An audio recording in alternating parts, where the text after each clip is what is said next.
Hey, on today's show, we're going to talk to a mom who keeps comparing herself to other moms. We're going to talk about what to do when your in-laws are conspiracy theorists. We're going to talk about building strong, accountable friendships for men and women. We all need them. Stay tuned.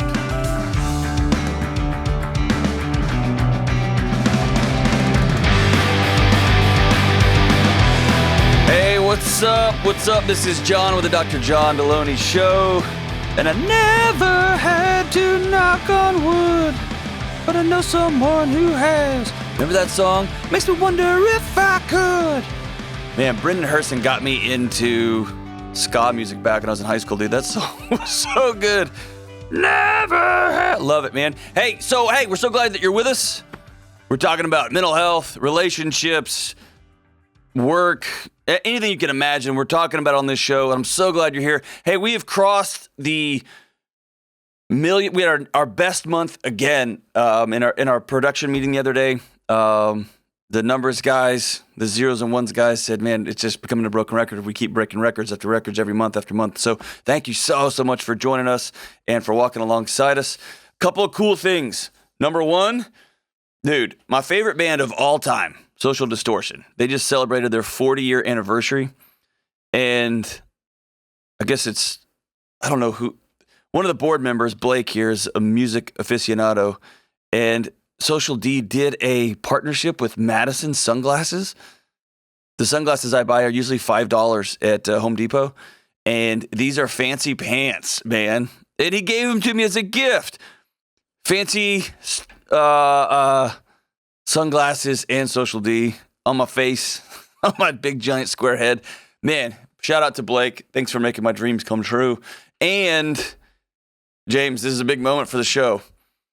Somebody reached out on the interwebs to me talking some trash, and it was something along the lines of both you and James are idiots. Because they said Fender, idiot, Gibson, idiots. And he posted this picture of this all white and gold Gretsch. Like these giant, for those of you, it's inside baseball and guitar nerds, but it's this big semi-hollow body or hollow body dramatic guitar for billionaires to play with horn sections like Brian Setzer. For folks who think, you know what, I can't get my truck lifted because I'm just not that kind of person and I don't want to lower my Honda Civic, I'm going to get a Gretsch. That'll show them, right? I think we just found a common enemy that can unite us. I think from this point forward, you and I are united. You will wheel up your Stratocaster and your Roland Jazzmaster, and I will bring my Gibson my Gibson and Marshall, and he'll bring his 30-piece horn section and his low self-esteem, and he'll play some whittly-diddly-dee. Pretty sure Fender owns Gretsch, by the way. Not just the company, but also pejoratively, Fender owns Gretsch. Internet burn. I don't even know what all that means, but I would thumbs down you if I had the ability to do that. So how do you like them apples? James, I like to see this show brings people together, including you and me. You and me, we found a common enemy. Bring it, Gretsch. Next thing we know, we're going to get some Paul Reed Smith guy saying, but my guitar is the best. Just look at Creed. And then the show will have won. The internets will be over. It'll be awesome. So, hey, if you want to challenge me and James to your fancy guitar off, you'll probably win because I'm not that good, but James is really a great player. So I challenge you to bring it. All right, let's go straight to the phones. I always say let's go straight to the phones after meandering around for a while. Now let's go to the phones. Let's go to Ashley in Boston. Hey, Ashley, what's going on? Hi, Dr. John. How are you? I'm so good. How about you? I'm doing all right. I'm a little nervous. I'm very excited to talk to you. I'm super nervous too, and I'm excited to talk to you also, so we can be nervous together. Let's figure it out. What's up? So I've been listening to your show for a while, and I really haven't heard this question get brought up, so I will just get right into it. I am a mom of an 8-year-old daughter, and I have been married to my husband for 7 years. He also has 2 children who are not mine, so we both have children that we brought in prior, so we don't share any children together. We've been together for 7 years. All the kids have grown up together. Both of his children are actually 10. They're 6 months apart, so they're from two different moms. My daughter is also, like I said, from a different dad. And over the past 7 years, we've really worked hard on trying to basically create this family for when we're together, as normal as possible, whatever normal means. Right. Whatever that means in 2021. Right. And as the kids are getting older, it's becoming, I think, just with the way that things are so different now and technology and different temptations. I mean, growing up as a kid is a lot different than even when I grew up. Right. And I'm really struggling, and my husband and I are struggling with the difference in households, and kind of that transition period of when we get my stepkids back. We share like a week on, week off schedule with his kids. And, the expectations at the mom's households are a lot different than ours. Yep. And it feels like, we're kind of more like the rural household. Yeah. We have... They have the party house and the Twinkie house and then the fruits and vegetables house. Basically, yes. And it's... Boo! Fun ruiner, Ashley. And it's hard because as a stepmom, I'm not their biological moms. Their moms are completely in their life. And, we've had some really big ups and downs with those relationships. With the relationships with those other moms? Yes. Okay. We've gone through some legal stuff with a different mom. We've done just different things. And I have a pretty good relationship with my stepson's mother, I think better than my stepdaughter's mom. And it's caused a lot of strain, I think, on my relationship with the kids and trying to navigate not resenting the kids for their moms or not comparing myself constantly to the other moms. Yeah, I was going to ask you, why do you compare yourself to those moms? Because I guess I'm always second guessing if I'm doing it right. Because I'm not their biological mom. So Hey, every parent on planet Earth, 100% of the time, second guesses whether they're doing it right or not. And those that don't second guess are usually insane. Like they have this like, this is the way to do it. And then those kids keep the Mental Health Association of America afloat. There's not a mental health association, but they keep all the psychologists and family therapists afloat for the next generation. Comparison is I mean, this, that it just steals your soul from you, right? Very much so. But usually when I am comparing myself to something, it's because I'm not totally secure in what I'm doing, right? Whether it's like about exercise or diets or whatever. I think I haven't fully done the work to know right where I stand on my values and what I believe. And then the other part is this insecurity, as though I have this imaginary standard. I'm trying to live into some fantasy that doesn't exist. Does that make sense? Yes. And I guess that's, this is my first time being a stepmom. I've been doing it for 7 years. So are you doing a good job? I'm trying to. No. Are you doing a good job? I think so. Try again. Are you doing a good job? Yes. Yes, you are. And so, yeah. Y'all have just a fun sound, and I'm saying fun because I like chaos. That's just a thing I love. So you guys have a fun household, right? You've got three moms, 2 dads? Is that right? Yep. Yeah. 3 moms, 2 dads, and a merry-go-round.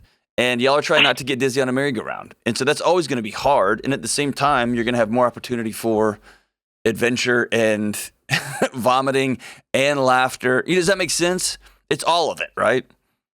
It is. And I think that's what I'm struggling with most now is that I think this constant comparison, or I guess even second guessing, like, does bedtime really matter? They don't have, different bedtimes at mom and dad's. And the transition period becomes, I think, longer now because it takes them a couple of days to like reacclimate to what we're doing, or, we have chores and we have responsibilities and, extracurricular activities, and we always want the kids to be doing different things. But some of the other parents don't agree with that, Right. and they don't share that same value. So then I start second guessing, which one's right and wrong. And I feel like I'm more of like a military parent, almost like I'm constantly worried about everything kind of being perfect so that our chaos isn't so crazy. Right. But then, so let me relieve you of that. You're not going to do this perfectly. You're not. My two kids, me and their mom, are stable. And not that y'all aren't stable. It's there's not all this chaos. There's not coming and going. And dude, we're screwing it up. All right, so you're not going to do it perfectly. One of the big challenges in blended families is the fantasy that we're going to make this just like our fantasy about a regular family. And as you mentioned, there's not really a regular family. That's not a thing. It's just kind of sometimes a media fabrication, right? And then on top of the quote unquote regular family, the wife, the stepmom, often is the one tasked with pulling all these strings to make sure this thing looks the way the fantasy's supposed to look. Does that make sense? Yes. And so my challenge to you is to absolutely let that go. Because here's what's going to happen. Having boundaries is going to be annoying for any teenager in any home, of any shape, size, whatever. Boundaries are hard, especially for kids. They are wired to bang their heads up against those boundaries. Now, and when they're toggling back and forth, week off, week on, week off, week on, it's even harder. I'm not a huge fan of the week on, week off for this very reason. It's hard for a child to toggle back and forth. And a 14, 15, 11, 12, those are children, right? Your values are your values. And as long as you're continuing to get wisdom, not from a comparison, but from people that you trust, and as long as you and your husband are communicating with each other, you don't have to apologize for your values. You don't have to apologize for your expectations for the kids when they're in your home. You just don't. And you have to expect that they're not going to like it. And your goal right now isn't for them to like you. Their goal, what you're doing, is raising great grown-ups, great adults. And my promise is if you play a long game here, they will circle back and over time you'll see them adopt those things into their life that you're teaching. So it feels militant to you. It's probably not. Right? It's probably not. I think the other thing that I'm struggling with too is maybe because me and the other moms don't share the same values or the same expectations, I think sometimes for the kids, that I tend to resent them or feel like, well, why don't they care about the kids as much as I do? Or and that's you trying to wallpaper over shame. Yeah. It's not real. And listen, all that's going to get you is a kinetic tension when the kids are in your presence, and they're going to start stepping away from you, not because you're boundaries, but because you're a third rail.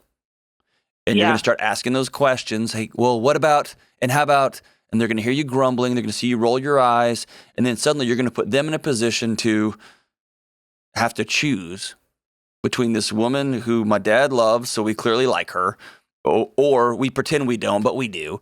She makes us safe. She's got hard boundaries, but she kind of doesn't approve of our moms. And I'm going to choose my mom every time because I'm a child. No. Right? Right. No, so, it's absolutely right. Don't put a child in a position to choose. Don't do that. Yep. Be really proud of the values you and your husband have agreed on. That's awesome. Be really firm in how much you love those kids. Never, ever, ever talk bad about their parents, their birth moms. And if you've got to grit your teeth, if you've got to go talk to a counselor, you need to go for a walk, then do that. But I'll tell you, asking questions like, why don't they love as much as, I guarantee you those moms are saying, good Lord, why can't this woman just let my child have a good time? Why can't they just finish the movie on a school night, for crying out loud? Why can't they just get a cell phone, right? And so those things become circular. They're a waste of your life. And at some point, somebody told you that what you believed, what you think wasn't good, whether that was your ex-husband, whether that was your family, whether that was wherever that came from. And I hate that for you because your values are good. They're your values, right? Yeah. And as long as they're tethered to things that are good and, strong, and they're in relationship with other people, man, those are your values. So let me ask you this question. What's one thing you need to improve? And here's why I ask that. I often... Patience. Okay. I often go on a comparison hunt when I know I'm not doing what I'm supposed to be doing. Right? I really get obsessive about other people's workout programs when I've just laid off for 2 weeks.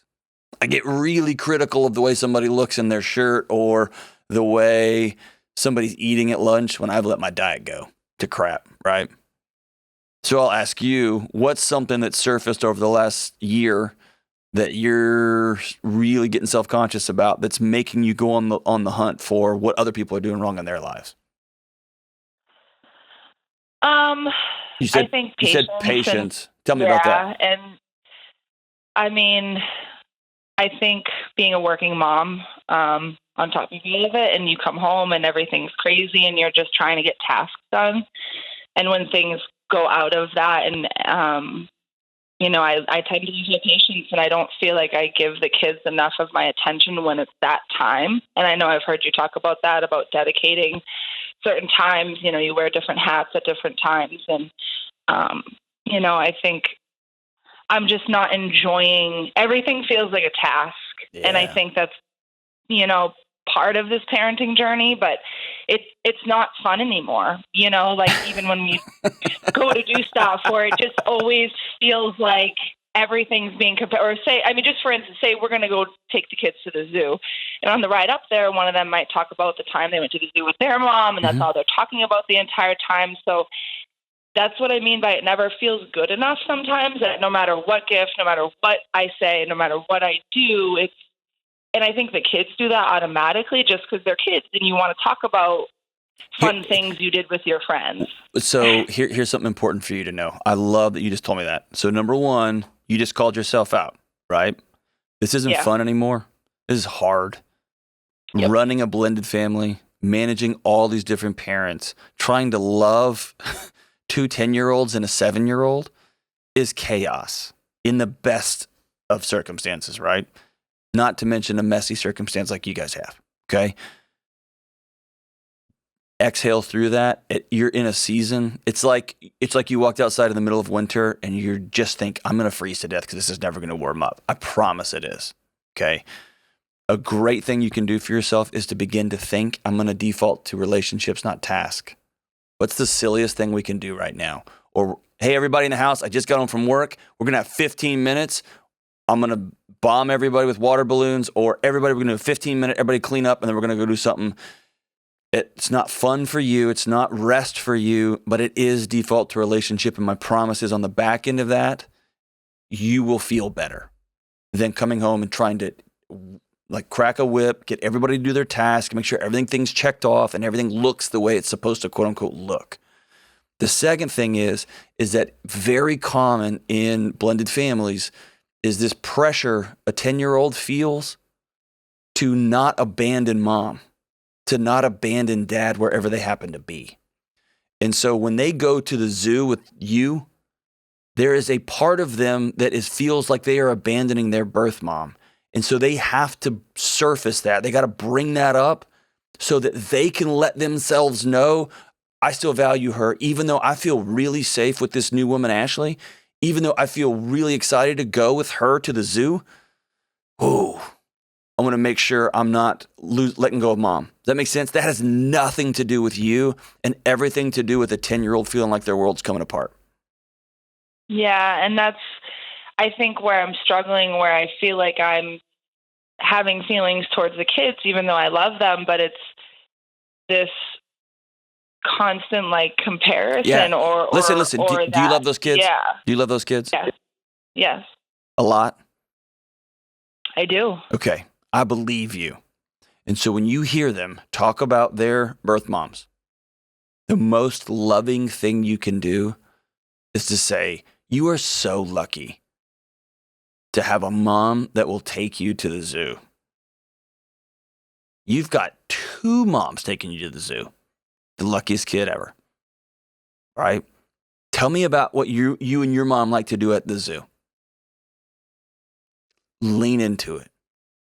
And you completely let go of that comparison. And if it drives you, I want you not to ride a fence on this. I want you to lean completely into it. If you say, hey, everybody, it's 8 o'clock, it's bedtime, and one of them says, my mom lets me stay up till 9. I want you to say, all right, in our house, we've talked about this. I want you to go get in bed at 8, and then when I want you to go sit by them, when you're going to read them a bedtime story, because it's good to read to kids, and say, tell me about a 9 o'clock bedtime. What's that like in your mom's house? Lean all the way into it. Right? Lean all the way into it. Don't make a kid choose between who they're going to love. Let them know that both moms love them a lot. And expect it. Those conversations, those comparison things are not about you. They're about the kid feeling like they're having to choose and they're coming apart. Right? And you look at the world that you're feeling less than. Where are you feeling shame? Where do you feel like some of your relational stuff is an ash, right? Are you really busy at work and you're coming home and your kids are getting your second or third fruits? Is your husband not participating in some of this stuff? You need to get his lazy butt in there to help. Is there some places where you have, in moments when things start rattling, you default to tasks and I want it to look this way versus, you know what? I don't give a crap. We'll do the dishes tomorrow. Hey, husband, you get your butt in here and do the dishes. We're going to go outside and throw grass at each other. I don't know what y'all are going to do. We're going to go outside and kick soccer ball around because I'm going to default to relationships first. I think we've got an obsession with our kitchen's got to look this way. Our house has to look this way. I got to finish these emails. I've got to. And we're waiting till all these tasks are done before we do relationship. And the tasks never get done, which means we never do relationship. And then we go comparison hunting. And then these things just turn into ash. They just melt, right? Ashley, I love your question. I love your heart. The answer's inside you. And I am super excited to hear what happens when you transition to some of these new ways of doing things. Default to relationships over tasks and start leaning really into those comparisons. Lean way into them. And see if your kids don't exhale. You become a safe space they can talk about how cool their other mom is, their other house is. You become that safe space. And I know it's hard. If you need to find someone to talk to, find someone to talk to. Don't let comparison steal your soul. All right, let's go to Mike in Green Bay. Hey, Mike, what's up, man? Hey, Dr. Delony. Thanks for taking my call here. You got, man. What's up? My in-laws are into online conspiracy theories, and my wife had a... Hey, I just lost you. Come back one more time. Your in-laws are...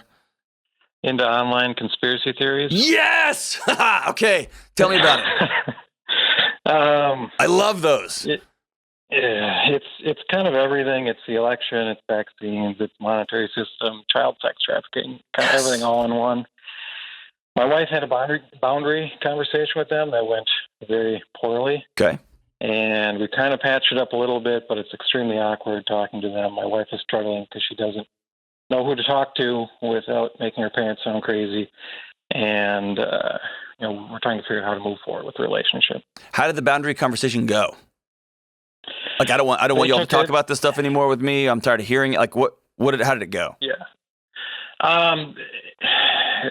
They'd started emailing stuff out to us and extended family. Yes. And usually what they emailed wasn't terrible, but the problem was the next video claimed that everybody who's vaccinated was going to die, and they sent it to people who were vaccinated. Here's the thing that's true about that. Everyone who got vaccinated will eventually die. That's super true. I don't know what your problem is, Mike, but listen, everybody who got a vaccine is one day going to be dead. I think it was a 2 years claim in there. That was the problem. Oh, okay. Well, fair enough. All right. So it was basically, we don't want you to talk to us about this. We don't find these sources credible. If you want to send something, it's got to be credible, and don't talk to our kids or we're not going to, this will be a deal breaker. Yep. And so they took it as an attack on their beliefs, which it, I guess, kind of was. Yeah. Plus, I think just freaked out about essentially saying, you're not going to see your grandkids if you don't stop. And so it went awkward. they said, you're attacking our beliefs. And so you guys put up a boundary, and then they crashed into it. And then what happened to that boundary? Did y'all say, okay, you can email us? Or did they say, okay, we'll quit? I'd say it went way more than awkward. It went horrible, but they have respected the boundary. Okay. It's just now it's extremely awkward to interact with them because you really can't share much of your life because of the beliefs are kind of intertwined in everything. So you can't talk about what's happening without a risk of knocking into that. Oh, so you can't talk about like what's going on in the world. Like I guess you can't talk about health or politics or medicine or anything because y'all are at such odds. Yes. Okay. And so how can I help? I guess we're trying to figure out, do we just keep moving forward? I mean, it's kind of like there's an elephant in the room. Do we need to address it or do we move forward? Plus, any advice on how my wife can get help? Because she really feels like she doesn't have anybody to talk to because her parents are good people. Of course. And she doesn't want to bash them in front of friends. Yeah. So that doesn't help anybody. Okay, so let me back out a little bit. There was a remarkable article a while ago. We'll link to it in the show notes from Peter Attia. He's one of the most brilliant minds on planet Earth, the guy who I have a lot of respect for. He wrote, he's a statistician and a medical doctor, a longevity guy, but he wrote an awesome article on conspiracy theories. And he had a couple of things in there that gave me some more empathy than I've ever had. And so he talked about, these are a lot of big words, but talks about some of the biases and fallacies that attract people to conspiracy theories, like selection bias and confirmation bias, and in-group bias and false cause and black or white fallacies and appeals to emotion, bandwagon, ambiguity, all the stuff, right? Burden of proof, right? All that kind of stuff. But then he goes on to say that often conspiracy theories may be wired into us for survival purposes. And so here's where he goes with that. Let's pretend 10,000 years ago, we're walking in the jungle and a splash occurs next to us. More than likely, that was a branch falling from a tree. It was a rock. It was filled any number of things. But if we didn't jump and run, that small chance that was an alligator, we're dead. It's over. And so there's a part of us that may be hardwired to see any sort of as this could kill me, right? Any sort of glitch in the matrix, any sort of big splash, a loud noise, we are better off running and hiding and pointing because that keeps us alive. It makes us insane, but it keeps us alive, right? So he says that it's far more likely that it's nothing but the price to pay for being wrong can change our actions, even if the statistics are in our favor, right? So at the end of the day, I think there's two things about the conspiracy, and I'll tell you, it's a sport for me. I think they're hilarious and awesome. But here's the thing, I don't believe them, but they are super fun for me. I do have several friends that aren't all in. They are 1,000% in the most hilarious ways. I got coworkers here who are, dude, it is the most fun to have conversations. I feel like I'm on another planet. It's amazing. And here's what I think it's about. Number one, I think it's about control.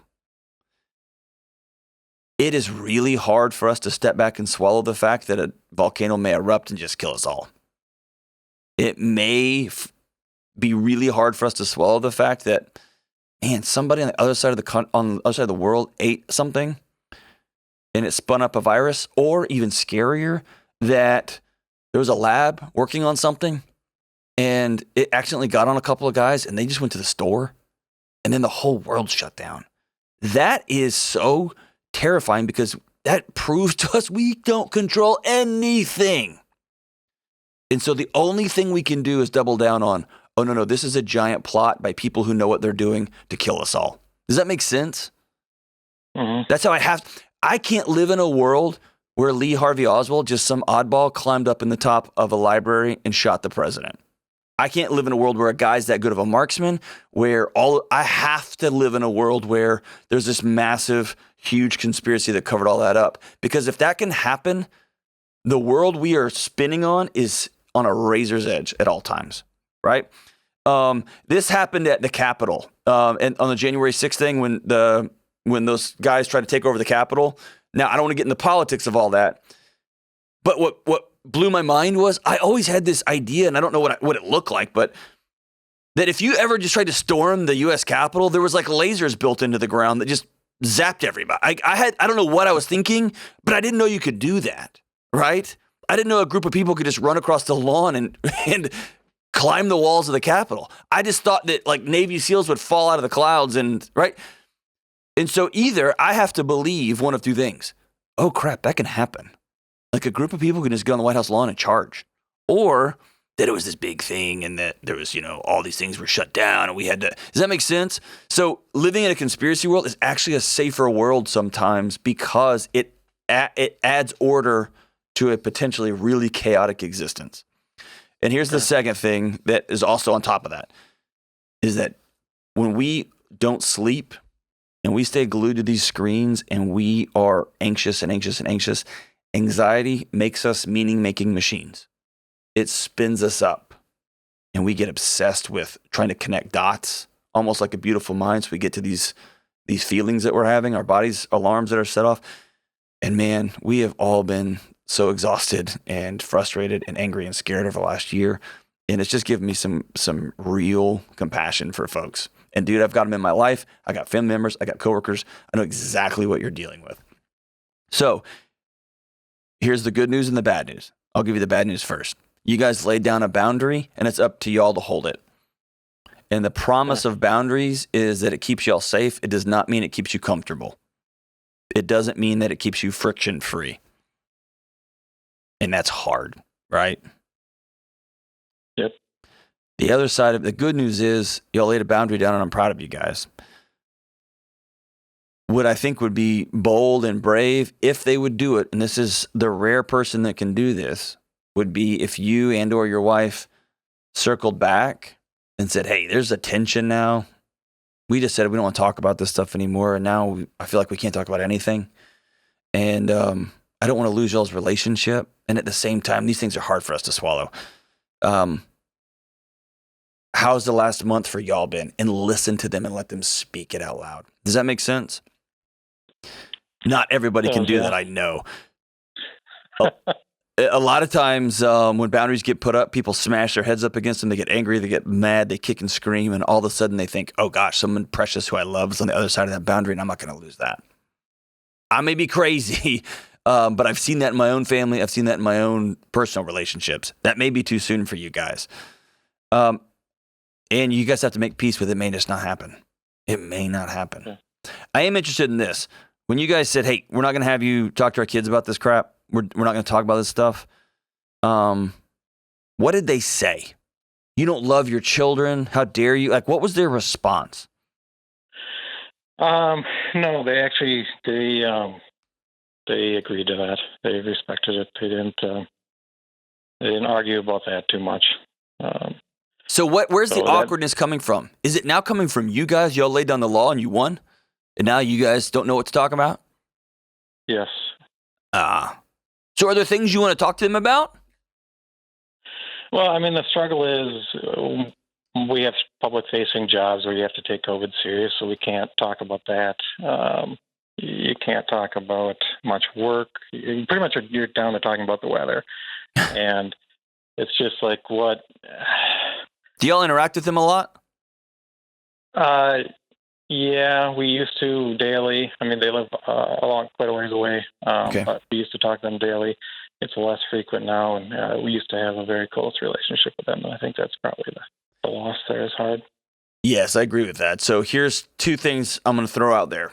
Man, you may roll your eyes and say this is so cheesy. You can use me as the scapegoat. Just say, dude, we've got some knucklehead, and he made this recommendation. I'd love it if y'all would do this with us. They get to pick a book, and y'all get to pick a book. And just say, hey, we want to read this together. Y'all pick, and we'll pick. Y'all are obviously wise and smart. You raised a really smart and beautiful, wonderful daughter. And we want to start like a little family nerd book club. That may be so cheesy, and they may roll their eyes. They may be all in. And it becomes a place for y'all to discuss things. And it can be fiction. It doesn't have to be about anything dramatic. The other thing is, man, we had some of the funniest, most hilarious time not talking about stuff with my parents, especially during COVID when we couldn't visit and they couldn't visit, was playing games on Zoom. They were a riot. Playing charades on Zoom, playing card games. Man, it turned into some of the most fun. Even setting up, I imagine you guys could set up 2 checkerboards with the kids, whatever that looks like. But see if y'all can begin to do things together. Maybe go visit with them and go fishing, spend some money that y'all probably hadn't planned on spending. Go do some things like that y'all can get together. I think that would be really remarkable. And instead of focusing on talking about stuff, issues, man, try to get back into relational stuff. Play games, read stuff together, watch a movie with your wife and they can watch it and talk about it. Find common ground that is not about those things. It's going to be harder because you have these default things. Politics, religion, weather, repeat. And now you have a chance to expand that portfolio of things y'all talk about, broaden this relationship, heal it a little bit. And then y'all get to decide you want to keep your boundaries. They get to decide if they want to keep your boundaries. I'm proud of y'all and I'm proud of them. Sounds like everybody said, whoa, relationship's the most important thing here. And now the ball's in y'all's court to come up with some new, deeper ways to connect with one another. All right. So thank you so much for that call, Mike. I know that's hard, dude. I know that's hard. And I know families all over the country are dealing with that. Get creative and preserve those relationships wherever possible. All right. Hey, we'll be right back. Stay with us.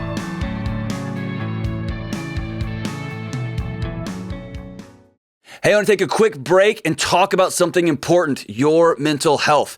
If you cannot find an in-person counselor in your area or you can't afford one, I've got a solution.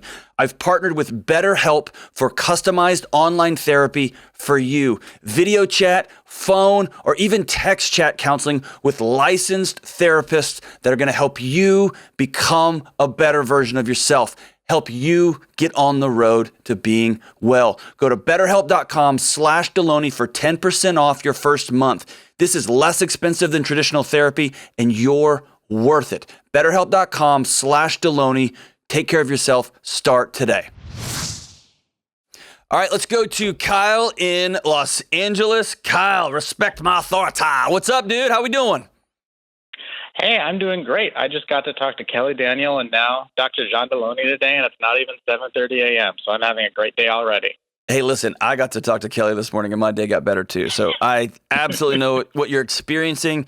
Trust me, after a few minutes with me, we will bring you back down to just regular old wah, wah. So what's up, man? So my question was, how do you create and nurture a ride or die group of friends who hold you accountable? My wife. That's a good question, man.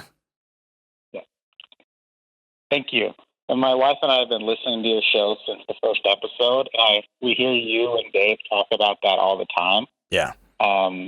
So I feel like I'm kind of 80% there. Like I have plenty of friends who I talk to frequently, sometimes about tough things, but it just feels like I'm like just a little bit away from really having kind of my picture of a group who might hold me accountable and call me out when I'm violating my values. And I want to be that kind of friend for other people. And I guess I'm just not sure how to get that last step, or if I'm overthinking this, or what I can do. Man. Yeah. So hey, talking to your phone, okay? But I'm gonna recap it and let me know if I'm right on. So you want to know how to create ride or die friends, and you've heard me talking about. And by the way, big shout out to you and your wife for being the first 2 or 3 listeners that hung on for the first 100 or so episodes. That's pretty rad. But I talk a lot about having a good crew that is with you, that will hold you accountable, that will laugh with you, that will cry with you, pick you up when you fall down. And so you're wondering how to cultivate that. And you've got a group of friends that you think are 80% there, but they just don't feel like they got that last 20%. What do you think that last 20% is? What does that feel like to you? Yeah, so I think to me, it's like if they see me, they can speak into my life. Like if they see me doing something that might be against my values or their values, if they kind of feel empowered to speak up and that they will do that or hold me accountable. Do they do that now? I don't think so. Okay. Have you ever given them permission to do that? Or have you ever said, hey, call me out on this? No, I don't think I have. Ta-da! Hey, so whenever I talk about ride or die, guys, here's in men and women. I got both in my life. Usually it comes from two places. Number one, mutually shared experiences where we have been through crap together.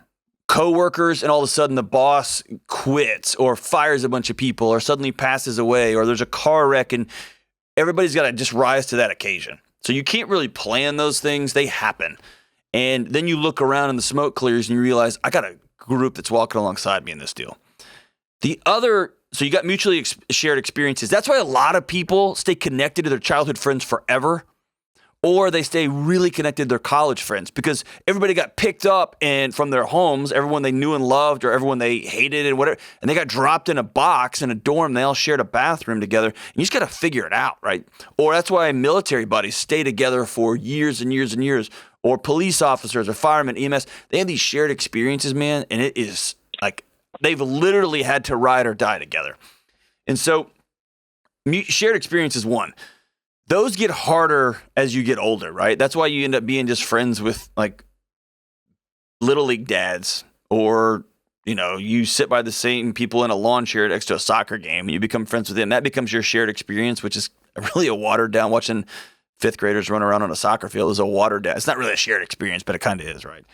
The other one is intentionality. I am choosing to, because of my season of life, to develop a set of friends, and I'm going to intentionally go first and put some things out there. So here's a couple of things, the way I would, when I talk about those, here's some guys in my life. Here's some ways that's happened. I got a group of guys that we used to hang out with when I was at one university, several universities ago. A couple of those guys are still, I talk to on a weekly basis, if not more frequent. I remember I just moved to town and they invited me in. We were hanging out doing something and I made some crack. My wife had to move 6 months later. She was finishing her dissertation. She had to move 6 months later. And so I was by myself in this new town alone. And I made some joke about, total joke about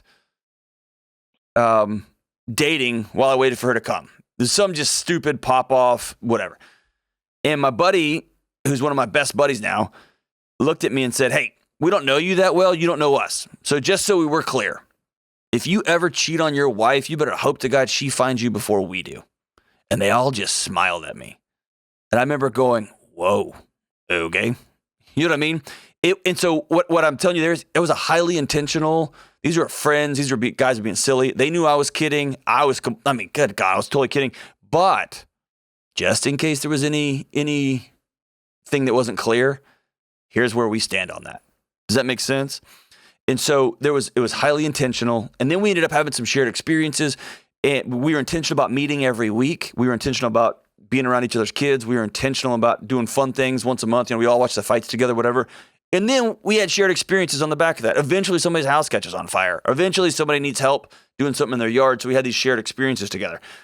Another one is, man, some of my oldest friends in the world, we've all been married for a long time. And we all know, me and John and Todd, we all know, man, if y'all ever get crossways with your wives, I don't care who's at fault or why, she gets to stay with us. And so everyone knows that's kind of the rule. Even if my wife cheated on me and she would be okay at their house. Them letting me know, me letting them know, I'm not going to go to war. I'm not going to pick sides here because I love both of you. And we'll walk alongside you guys in whatever happens. And so it becomes this outspoken thing. We were intentional about saying, hey, here's what our values are. Also, I will tell them, hey, I'm starting a new workout program, and they love to catch me grabbing a donut in the middle of a workout program. They love it, right? And they will call me out. And vice versa. Hey, I'm thinking about losing weight. You're clearly not because you just ordered double barbecue, whatever. That's part of being friends and part of being connected there. But it comes with intentionality. And so I'd ask you, man, go first.